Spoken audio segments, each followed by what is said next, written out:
Assalamualaikum warahmatullahi wabarakatuh. Perkenalkan, nama saya Melisa. Dari kelas A3R1 akan menjelaskan materi akuntansi keuangan dan standar akuntansi keuangan. Pengertian akuntansi. Menurut Suyanto 1999, pengertian akuntansi itu adalah suatu tahapan proses pengumpulan, pengidentifikasian, pencatatan, penggolongan, ringkasan, dan penyajian atau pelaporan dari transaksi-transaksi keuangan, serta penafsiran hasilnya guna pengambilan keputusan. Ruang lingkup akuntansi. Pertama, ada akuntansi keuangan. Ini berhubungan dengan masalah pencatatan transaksi untuk suatu perusahaan atau organisasi dan penyusunan berbagai laporan.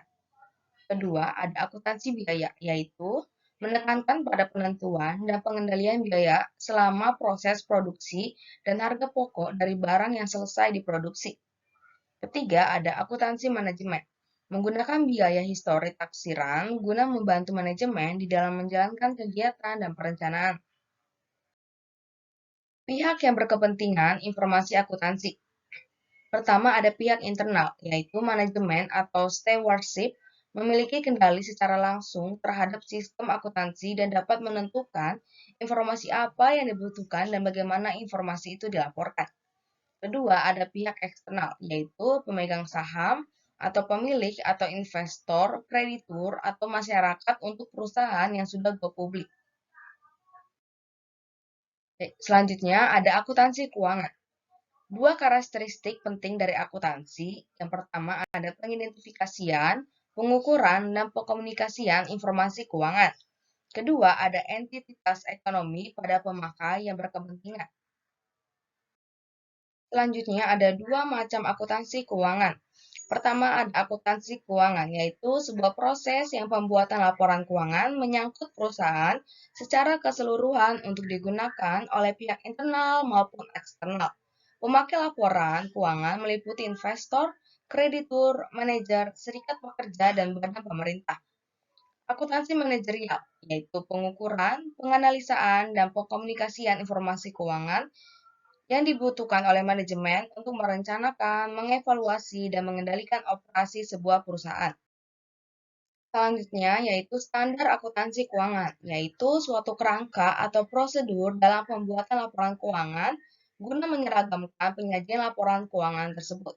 SAK atau standar akuntansi keuangan selalu mengacu pada teori-teori yang berlaku dalam memberikan taksiran dan penalaran yang telah mendalam dalam hal praktik terutama dalam laporan keuangan, dalam memperoleh informasi yang akurat, dan sehubungan data ekonomis lain itu menciptakan metode yang seragam untuk menyajikan informasi sehingga laporan keuangan dari berbagai perusahaan yang berbeda dapat dibandingkan dengan lebih mudah.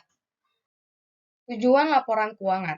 Pertama, laporan keuangan menunjukkan hasil pertanggungjawaban manajemen atas penggunaan sumber daya yang dipercayakan kepada mereka.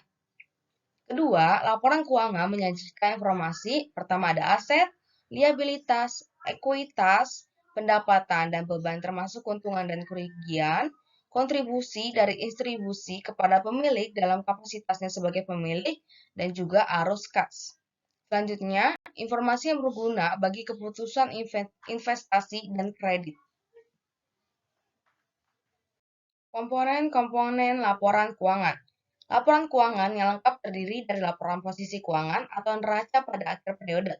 Selanjutnya, laporan laba rugi komprehensif selama periode, laporan perubahan ekuitas selama periode, laporan arus kas selama periode, catatan atas laporan keuangan berisi informasi ringkasan, kebijakan, akuntansi penting, dan informasi penjelasan lain. Dan terakhir ada laporan posisi keuangan pada awal periode, kooperatif yang disajikan ketika penyajian kembali pos-pos laporan keuangan atau entitas pos-pos dalam laporan keuangan. Laporan laba rugi komprehensif, yaitu penyajian laporan laba rugi dengan memasukkan unsur laba komprehensif. Laba dialokasikan untuk pemegang saham minoritas dan mayoritas. Ketentuan minimum item dalam laporan laba rugi. Klasifikasi beban berdasarkan fungsi dan sifat. Jika disajikan berdasarkan fungsi, ada pengungkapan berdasarkan sifat. Pendapatan, biaya keuangan, beban pajak, dan pendapatan komprehensif. Contoh soal laporan laba rugi komprehensif. Akuntan perusahaan sepatu PT Roda Mas Perkasa telah mencatat informasi berikut berdasarkan laporan keuangan perusahaan sebagai dasar penyusunan laporan laba rugi komprehensif 1 tahun yang berakhir pada 31 Desember 2010. Pendapatan sewa sebanyak 29 juta, beban bunga 18 juta, pendapatan yang belum direalisasi dari efek kuitas tersedia untuk dijual setelah dipotong pajak 31 juta, beban penjualan 140 juta, pajak penghasilan 306.000, biaya administrasi 181 juta, beban pokok penjualan 181 juta, penjualan neto 980 juta, kerugian atas penjualan aset pabrik 15 juta. Diminta, buatlah laporan laba rugi komprehensif dengan menggunakan laporan bentuk ganda. Pembahasan PT Roda Mas Prakasa laporan laba rugi dan pendapatan komprehensif lainnya untuk tahun yang berakhir pada 31 Desember 2010. Penjualan neto sebanyak 980 juta dikurangi dengan beban pokok penjualan 181 juta dengan hasil 799 juta. Laba bruto yaitu 29 juta dikurangi dengan beban sewa, beban penjualan, biaya administrasi, dan beban bunga, yaitu 140 juta, 181 juta, dan 18 juta, dengan total 310 juta rupiah. Laba sebelum pajak yaitu 489 juta, dengan pajak penghasilan 306.000 dikurangi. Hasilnya menjadi laba tahun berjalan yaitu 988.694 rupiah.